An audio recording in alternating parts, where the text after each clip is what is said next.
जब ताहिर तुम्हारे दरमियान में आएगा तो तुम ताहिर को नहीं देखना, उसके चेहरे में अपने आप को देखो। याद रखो, अगर तुम रोने की आदत डालोगे तो वक्त के फिरौन हमको और रुलाएंगे। 50 साल से हम रो रहे हैं, अरे कब तक रोएंगे मुझे बताओ। आइंदा 50 साल तक हम उनको रुलाएंगे जिन्होंने हमको रुलाया था। अरे मेरे भाई, क्या तुम नहीं देखते गाजा में क्या कुछ हो रहा है? वो आज भी कह रहे हस्बुनल्लाह व निअमल वकील। तो अपने हौसलों को बुलंद रखो, कभी अपने हौसलों को पस्त होने मत दो। ताहिर को अगर रिहाई दिलाना है तो आपको अपने वोट के जरिए से रिहाई दिलवाना है। कि तुम जेल में डालोगे, तुम शिफा और ताहिर को जनता में लाकर खड़ा करेंगे। मैं भी देखना चाह रहा हूं अपनी आंखों से ये कैसा बना हुआ है जिसने इतनी बेबाकी के साथ उन गरीब और मजलूमों के लिए अपना सब कुछ कुर्बान कर दिया।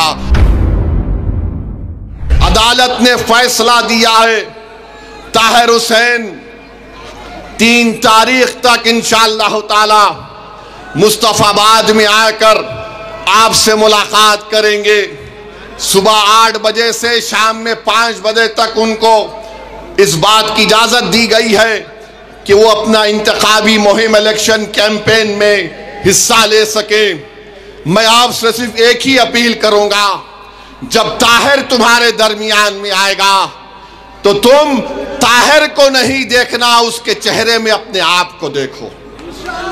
तुम ताहिर के चेहरे को देखकर ये समझना कि ये मेरा बेटा है, ये मेरा बाप है, ये मेरा भाई है। तुम जब ताहिर को देखोगे तो रोना नहीं, अपने आंख में आंसू नहीं लाना। हमारे चाहने वालों को बड़ा शौक है कि लपेट लपेट कर रोएंगे। मेरे भाई, अपने दिल और जिगर को मजबूत कर दो। आज हमारा वतन जिस राह से गुजर रहा है, याद रखो, अगर तुम रोने की आदत डालोगे तो वक्त के फिरौन हमको और रुलाएंगे। 50 साल से हम रो रहे हैं, अरे कब तक रोएंगे मुझे बताओ। अब ये वक्त आया है, तुम्हारे सामने एक दीवाना खड़ा है। अगर तुम मेरे इस बात को, मेरे पैगाम को समझोगे तो आइंदा 50 साल तक हम उनको रुलाएंगे जिन्होंने हमको रुलाया था। हम 50 साल तक उनकी आंख में आंसू आएंगे जिन्होंने हमारे फसादात करवा कर हमारे बच्चों को जेल में डालकर उनकी जवानियों को बर्बाद कर दिया। अगर तुम मुत्तहिद होकर ताहिर को कामयाब करोगे तो तुम देखना, जब नतीजा आएगा तो 2 लोग बैठकर अपनी आंख में आंसू लाकर बोलेंगे, जरा हैंकरचीफ लाओ, आंख में आंसू आ गए। वो 2 लोग कौन होंगे? 2 लोग कौन होंगे जब नतीजा आएगा? एक, दूसरा। अब हमको अपने आंख से आंसू नहीं बहाना है, अपने हौसलों को बुलंद रखो, अपने हौसलों को बुलंद रखो, अपने परवरदिगार से अपने रिश्ते को मजबूत रखो, तवक्कल पैदा करो। अरे मेरे भाई, क्या तुम नहीं देखते गाजा में क्या कुछ हो रहा है? 50,000 लोग मर गए, जिसमें से 20,000 तो बच्चे और खवातीन हैं। 11 लाख लोगों के घर बर्बाद हो गए, मगर उनके हौसलों को देखो, वो आज भी कह रहे हस्बुनल्लाह व निअमल वकील। तो अपने हौसलों को बुलंद रखो, कभी अपने हौसलों को पस्त होने मत दो। और आपको ये जो सियासी लड़ाई हम लड़ रहे हैं, इसको 5 तारीख तक शाम में 5 बजे तक अपने के कोर्ट का इस्तेमाल करना है।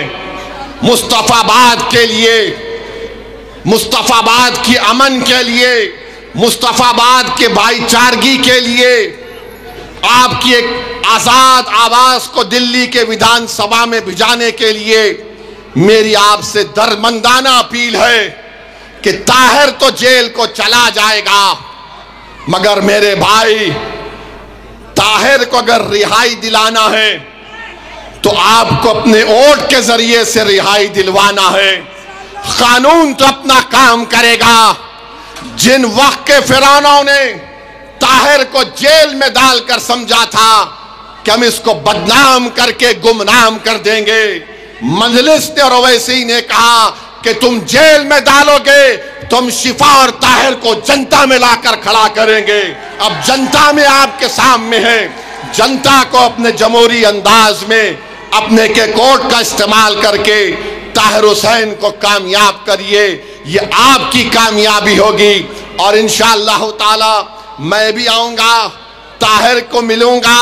मैं भी देखना चाह रहा हूं अपनी आंखों से ये कैसा बना हुआ है जिसने इतनी बेबाकी के साथ उन गरीब और मजलूमों के लिए अपना